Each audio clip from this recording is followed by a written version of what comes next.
رسول اللہ صلی اللہ علیہ وآلہ وسلم نے ارشاد فرمایا، 3 دعائیں ہیں جو خاص طور سے قبول ہوتی ہے، ان کی قبولیت میں کوئی شک نہیں ہے۔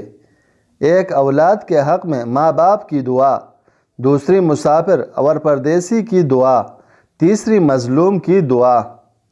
رسول اللہ صلی اللہ علیہ وآلہ وسلم نے فرمایا، کیا میں تمہیں وہ کلمات نہ بتلاؤں کہ جب کسی شخص پر کوئی غم یا دنیا کی کوئی مصیبت ٹوٹے اور وہ ان کے ذریعے دعا کرے تو وہ مصیبت اٹھا لی جاتی ہے۔ وہ یونس علیہ السلام کی یہ دعا ہے، لا الہ الا انت سبحانک انی کنت من الظالمین۔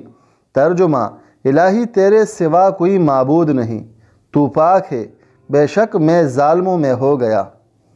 رسول اللہ صلی اللہ علیہ وآلہ وسلم نے ارشاد فرمایا، نیک دوست اور برے دوست کی مثال ایسی ہے جیسے کستوری والا اور آگ کی بٹی دونکنے والا۔